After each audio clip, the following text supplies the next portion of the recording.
The House Intelligence Committee demanding answers by today.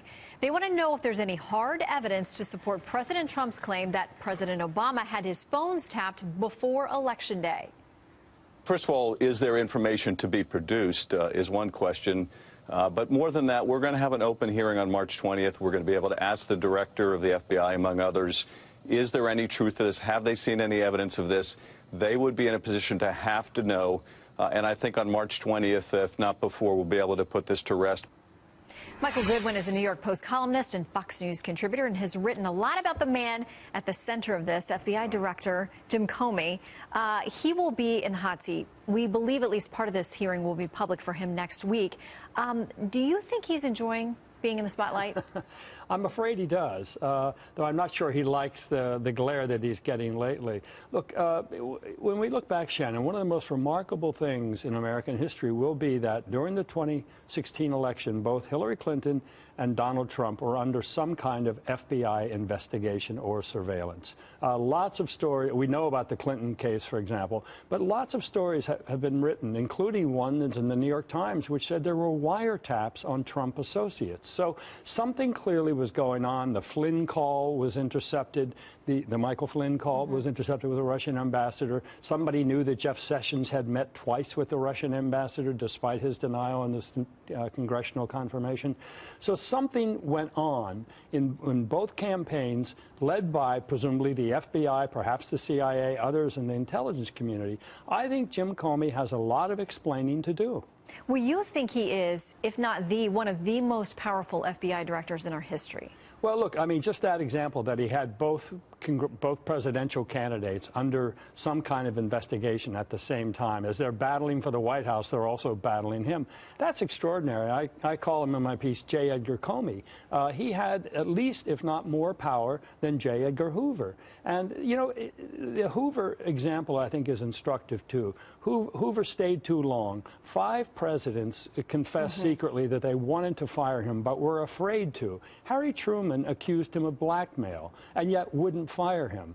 He died in office. Richard Nixon named the building after him. It's the building that Jim Comey goes to work in every day. So I do think there is a sense of these guys being above the law themselves, being unaccountable to anybody. This 10-year term, Comey said, you're stuck with me. He doesn't intend to leave. I mean, that's an incredibly brazen thing to do. And then last week, when President Trump said that he had been wiretapped, Comey apparently went around the FBI and Justice Department demanding the Justice Department issue a denial.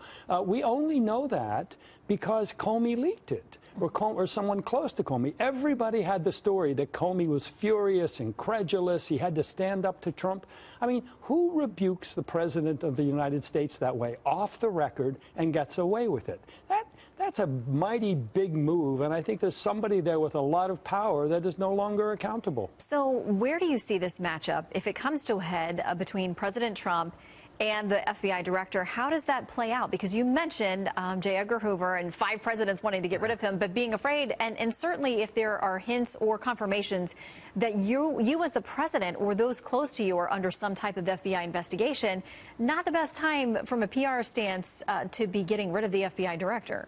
But that goes directly to the point. I mean, should a president of the United States be afraid to fire an FBI director because the FBI director will spill the beans?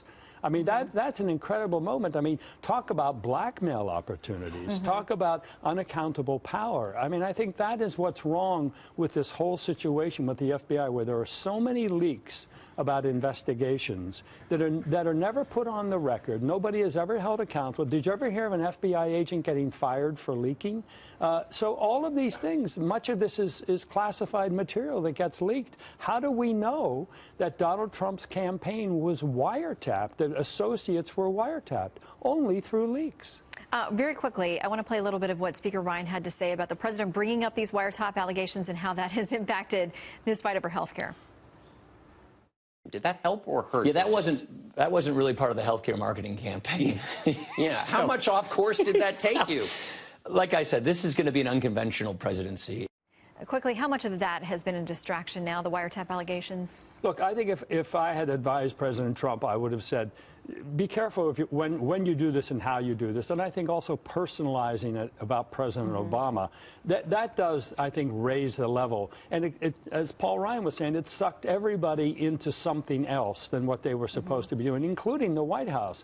But the cat is now out of the bag. The president has made the charge, and we are about to find out, I hope, whether there was any truth to it or what exactly, I would broaden it, what exactly was the surveillance and investigation of the Trump campaign. What did it find and what did it not find? Yeah, and as we've talked about, the words and the precision that you use is very important in discussing these cases. All right, Michael Goodwin, good to see you. Thanks. Thanks for coming in.